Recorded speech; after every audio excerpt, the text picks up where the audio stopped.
ओम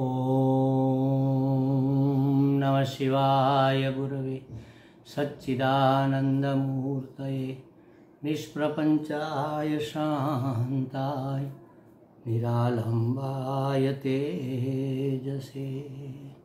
हरिओम प्रभु जी, आज के इस अध्यात्म परिषद में आप सबका स्वागत है। आज का प्रश्न भावनगर से विनू भाई मजीठिया जी का है। बड़ा विचित्र कहे, यूनिक कहे, ऐसा प्रश्न है। पहले प्रश्न सुनते हैं, फिर इसकी चर्चा करेंगे। मुझे एक ही पुस्तक का, उन्होंने पूछा है कि मुझे एक ही पुस्तक का ऐसा सुझाव दीजिए जिसे पढ़कर कहीं और जाने की इच्छा ही खत्म हो जाए। मुझे सत्संग या किसी आश्रम की मुलाकात भी न लेनी पड़े। माने आपने मुक्ति मांगी है, जिसको मोक्ष भी कहते हैं। सॉरी। अगर किसी पुस्तक के पढ़ने से मोक्ष मिल जाता तो महाराज आज तक सब मुक्त हो जाते, कोई बंधन में रहता ही नहीं, सबको मोक्ष प्राप्त हो जाता, सब परम ज्ञानी, ब्रह्म ज्ञानी, तत्व ज्ञानी, आत्मज्ञानी बन गए होते, सबको परमात्मा प्राप्ति हो गई होती। किसी एक पुस्तक से अगर ऐसा हो सकता तो, और वह पुस्तक दुर्लभ हो जाता, धनवान लोग उसको छिपा छिपा कर अपनी तिजोरी में बंद करके रख देते, आपके और हमारे हाथ में ही ना आता वो। अगर ऐसा होता तो महाराज ऐसी इच्छा आपकी होती ही क्यों है? मुझे तो ये नहीं समझ में आता कि हम किसी आश्रम में या किसी संत के पास या किसी सत्संग की मुलाकात लेने से कतरा क्यों रहे हैं? दिक्कत क्या है? वो तो हमारे मार्गदर्शक है। हमारे ये पूज्य गुरु जी कहते थे कि जब हमारा सामर्थ्य कम पड़ जाए, हमारी ताकत या हमारी समझ कम पड़ जाए, तब समर्थ का शरण लेना चाहिए। इसमें बुद्धिमानी है, ये बेवकूफ़ी नहीं, ये बुद्धिमानी है। कौन समर्थ है? तो सर्वसमर्थ परमात्मा की, या परमात्मा जिसके हृदय में प्रकट हुए हैं ऐसे सदगुरु की शरण लेनी चाहिए। माने उससे मार्गदर्शन लेना चाहिए, उसके कहे अनुसार अपने जीवन व्यवहार में ये सब चीज़ें उतारनी चाहिए ताकि हमारा कल्याण हो जाए। और इसी से आप घबरा रहे, इसी से आप कतरा रहे कि नहीं हमें कहीं आश्रम में जाना ना पड़े, हमें कहीं सत्संग में। सत्संग के बगैर अंतःकरण शुद्धि होगी कैसे महाराज? उपासना के बगैर चांचल्य निवृत्त होगा कैसे? और कोई उपाय होता तो आज तक सब मुक्त हो गए होते। ऐसे विचार आपको कहाँ से आते हैं? पता नहीं लोग ऐसा क्यों सोचते हैं कि कोई एक मिले। हर एक के अंदर की इच्छा होती है, आपका दोष नहीं है, हर एक यही चाहता है, लेकिन कोई कहता नहीं। आप निर्दोष है, इसलिए आपने कह दिया, पूछ लिया, और अच्छा हुआ पूछ लिया ताकि इसकी चर्चा भी हो सके, इसकी स्पष्टता भी हो सके। देखो, कोई एक ऐसा पुस्तक का सुझाव दीजिए जिसे पढ़कर, सिर्फ पढ़ने से अगर हो जाता तो आज तक सब मुक्त। अच्छा, एक बात सुनो, जैसे हमारे गुरुजी भी, दादा गुरुजी भी कहते हैं, और स्वामी राम सुखदास, आपने नाम सुना होगा, गीता मंदिर, गीता भवन ऋषिकेश के बड़े अच्छे महान संत थे। गोरखपुर गीता प्रेस की सब पुस्तकें, उन्हीं के प्रवचन और उसके परिशीलन किए हुए सभी ग्रंथों को छापा हुआ है, प्रश्नोत्तर भी है, बहुत है। उन्होंने एक बार एक चीज़ कही थी कि महाराज आप अध्यात्म के बारे में जितना जानते हैं बस उतना अपने जीवन में उतरने दो, उतार लो, आप मुक्त हो जाओगे। इससे ज़्यादा आपको जानने की, मुक्त होने के लिए आवश्यकता नहीं है। लेकिन हम क्यों नहीं होते? क्योंकि हम जीवन में उतार नहीं पाते। क्यों नहीं उतार पाते? क्योंकि हमारा अंतःकरण शुद्ध नहीं है, हमारी वासनाओं, विषयों की वासनाओं की भरमार है, हमारा मन स्थिर नहीं है, चंचल है। अगर मन चंचलता छोड़ दे, अगर अंतःकरण शुद्ध हो जाए, अगर विषयों की वासना मिट जाए, अगर कोई कामना ही न रहे अंतःकरण में, तो जितना जानते हैं उतने से ही मुक्त है। तो ये अगर वगर वाली जो बातें हैं ना, वो कैसे दूर हो? उसी के लिए साधना है, उसी के लिए सदगुरु है, उसी के लिए सत्संग है। उसी के लिए सब आश्रम हमारे बने हुए हैं। और वहाँ से जाने में ही हम कतराएंगे तो अंतःकरण शुद्धि होगी नहीं, हमारी वासना मिटेगी नहीं, हमारी कामनाएं कटेगी नहीं, हमारे पाप पुण्य होते रहेंगे, कर्मों के फल भोगते रहेंगे, मन में उत्पात मचा रहेगा। तो कैसे हम अपने आप को जानी हुई और सुनी हुई अध्यात्म की बातों को जीवन में उतार पाएंगे? कहते हैं ना कि महाराज हम जानते सब है लेकिन हो नहीं पा रहा। क्यों नहीं हो पा रहा? इसीलिए नहीं हो पा रहा है कि हमारा अंतःकरण शुद्ध नहीं है। ये सब हमारे 3 प्रतिबंध है अपने आप को, या अंतःकरण परमात्मा प्राप्ति में 3 प्रतिबंध है, आत्मज्ञान की प्राप्ति में 3 प्रतिबंध है, परमात्मा प्राप्ति में परम ज्ञान की तत्व ज्ञान की प्राप्ति में 3 प्रतिबंध है। एक है मल माने कि मैल, दूसरा है विक्षेप और तीसरा है आवरण। मल मैल का अर्थ है राग द्वेष, बाकी सब उसमें आ जाते, काम क्रोध लोभ मोह मद मात्सर्य दम्भ, इन सबको एक शब्द में कह दिया हमारे सद्गुरुओं ने, राग द्वेष। तो राग द्वेष अगर मिट जाए अंतःकरण में से, हमारे जो अनुकूल है उसके प्रति राग, हमारी मान्यता के प्रतिकूल है उसके प्रति द्वेष, ये अगर जो मिट जाए तो हमारा अंतःकरण शुद्ध हो जाएगा। तो शुद्ध अंतःकरण में हमें स्पष्ट परमात्मा का दर्शन प्राप्त होगा। दूसरा है चंचलता, विक्षेप। तो जो है वो नहीं दिखता, वो अंधकार है, आवरण है, और जो नहीं है वह भासमान होने लगता है, तो उसको कहते हैं विक्षेप। विक्षेप के कारण ही हमें सुख दुख सब अनुभव में आते हैं। विषयों में से सुख दिखता है, जगत सत्य दिखता है, परमात्मा प्राप्ति कठिन दिखती है। ये सब बातें विक्षेप के कारण हमें उल्टी सुलटी दिखाई देती है। मन इतना चंचल है, विक्षिप्त है, एक क्षण भी स्थिर नहीं रह पाता। तो नहीं स्थिर रह पाने में एक तो कारण था मल, वो तो हमने दूर किया। अब उसकी चंचलता है, उसको दूर करने के लिए हमें साधना करनी होगी सद्गुरु की, और ईश्वर की भक्ति उपासना करनी होगी, ध्यान करना होगा, तो हमारा मन भी शांत हो जाएगा, स्थिर हो जाएगा। अब वासनाक्षय हो गया, मनोनाश हो गया। मनोनाश माने मन स्थिर हो गया, वासनाक्षय माने राग द्वेष निवृत्त हो गए। अब ज्ञान की प्राप्ति करनी है, आवरण को हटाने के लिए, अज्ञान का आवरण है उसको हटाने के लिए हमें ज्ञान प्राप्त करना है। वो किसी पुस्तक में पढ़ने से नहीं आएगा महाराज, वो तो सद्गुरु के उपदेश से आएगा, जो स्वयं प्राप्त करके बैठे हैं और करुणावश सबको बांट रहे हैं। ऐसे सद्गुरु कहीं से मिल जाए तो उसके वचनों में सामर्थ्य होता है, वो हमारे दिल के दरवाजे खोल देते हैं। तत्वमसि कह दिया और हमें पता चल गया कि वह तत्व मैं हूँ। तो फिर आता है ज्ञानाभ्यास। ये ज्ञान सद्गुरु से प्राप्त करने के बाद फिर इसका अभ्यास करेंगे, ताकि हमारी जो पुराने जन्मों तक की जो आदतें हैं वो भी बार बार बीच में न आ जाए। विपर्य कहते हैं उसको, विपर्यास न हो जाए, इसके लिए निधिध्यासन या ध्यान, हमारे वेदांत का ध्यान ही निधिध्यासन है, वह किया जाता है और ऐसे जीवन मुक्ति होती है। अब आप कहोगे कि हमें कहीं जाना ना पड़े। देखो इस चौकठे में आप कहीं फिट हो रहे हो, आपके विचार कहीं फिट हो रहे हैं? नहीं हो रहे। लेकिन फिर भी एक बात मैं बता दूं, क्योंकि ये सबके मन में रहता है, कोई एक चीज बता दो, कोई एक चीज बता दो, हमें शॉर्टकट चाहिए, बस एकदम हो जाना चाहिए। तो हो भी सकता है, अगर आप 100% ऐसा कर सकते हो तो हो भी सकता है। आप में सामर्थ्य होना चाहिए, और सामर्थ्य के लिए ईश्वर की कृपा, गुरु कृपा चाहिए।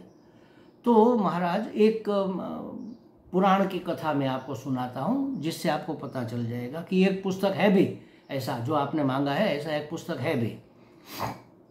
हनुमान जी तो परम ज्ञानी थे, ज्ञान गुण सागर, फिर भी हमारे लिए उन्होंने राम जी से एक प्रश्न पूछा। हमारे लिए माने हमारे कल्याण के लिए, हम जानेंगे तो हम उसको उस रास्ते से चलकर अपना आत्मकल्याण कर पाएंगे। इसलिए उसने कहा कि महाराज जीवन मुक्ति के लिए हमें क्या करना चाहिए। तो राम जी ने कहा कि आप वेदों का अभ्यास करो, वेदों की जीवन पद्धति के अनुसार जीवन जियो। महाराज वेद तो इतने सारे हैं, कब उसका अभ्यास, जन्म लग जाएंगे। तो वेदों में आए हुए उपनिषदों का अभ्यास करो। अरे उपनिषद भी 1008, 108 कब पढ़ेंगे इसको, कब इसको समझेंगे, और किस गुरु के पास इतना समय होगा जो हमें अकेले बैठकर इतना सारा ज्ञान प्रदान करेगा। अगर उसके पास टाइम भी है तो हमारा जीवन ही इतना छोटा है, कुछ और छोटा कोई रास्ता हो तो आप बता दो। तो राम जी ने कहा ठीक है, 12 उपनिषद का अभ्यास करो तो आपको ज्ञान हो जाएगा, आपकी मुक्ति, जीवन मुक्ति को आप प्राप्त हो जाओगे। 12 उपनिषद माने 10 जिसके ऊपर, 10 या 11 जिसके ऊपर शंकराचार्य जी ने भाष्य लिखा है, और एक कैवल्य उपनिषद, ऐसे 12 माना 12 उपनिषद का अभ्यास करो। तो 12 उपनिषदों का अभ्यास करने में भी पूरा जीवन लग जाता है। जीवन खत्म होने आया तब अगर जीवन मुक्ति मिले तो भी वह जीवन मुक्ति का आनंद लेने के लिए समय तो रहेगा नहीं।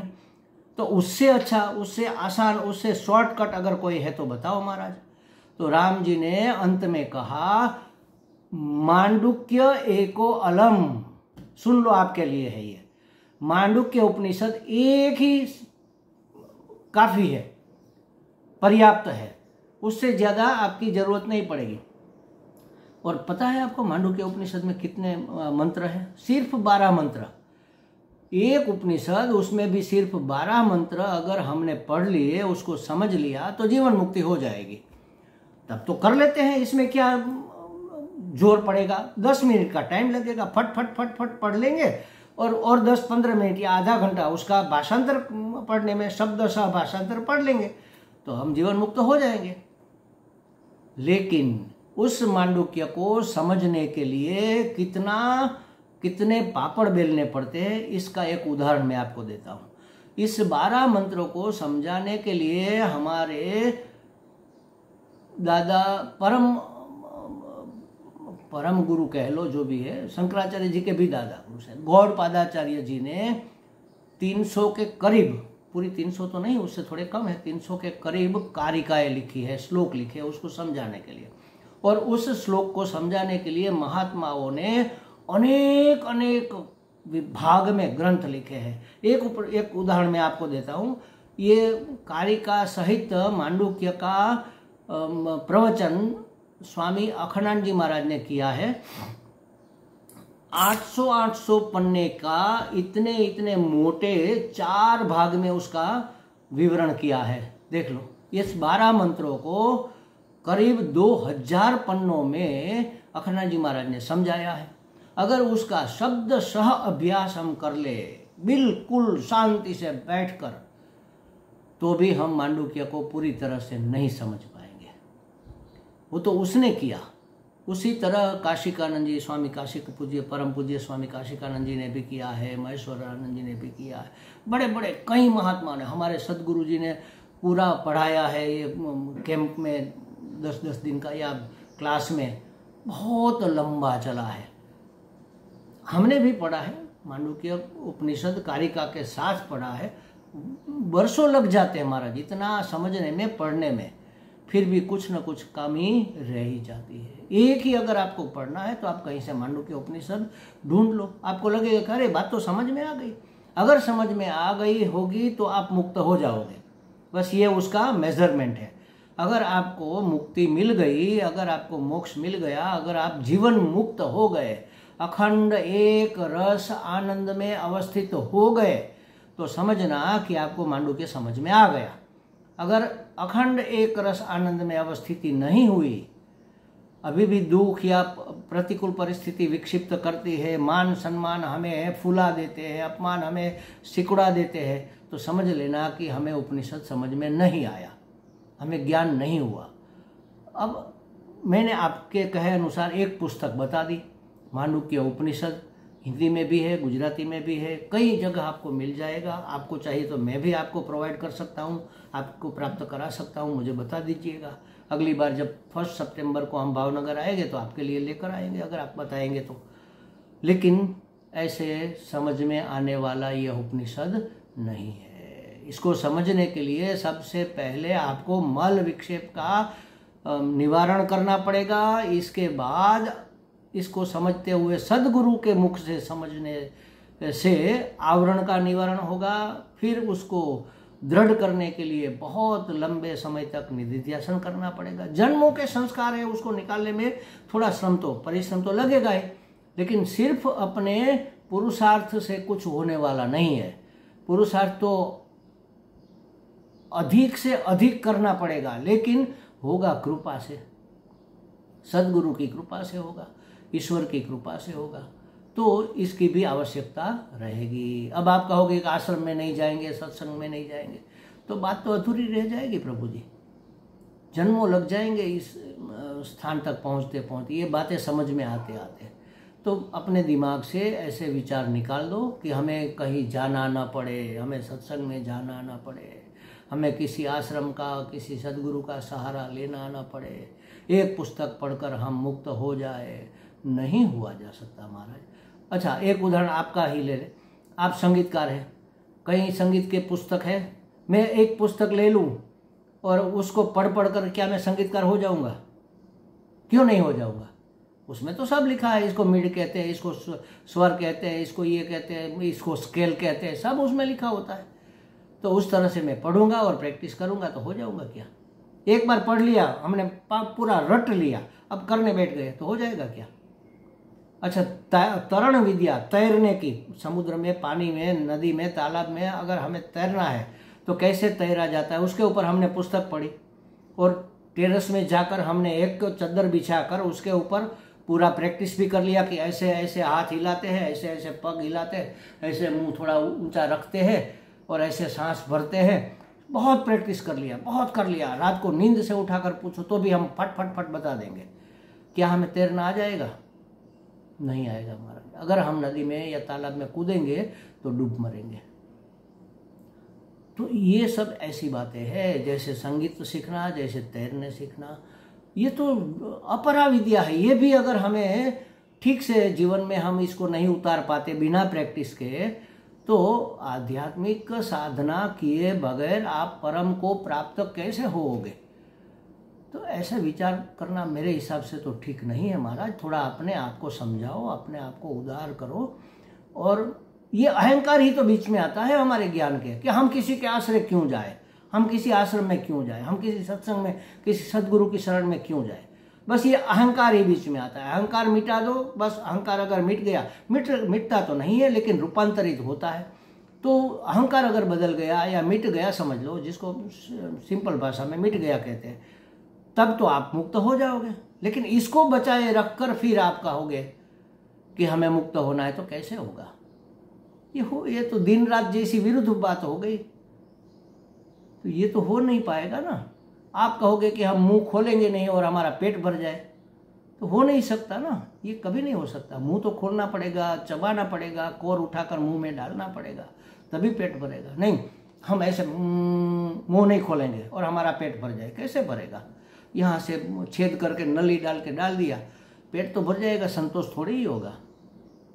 ये सब योग्य रास्ते नहीं है।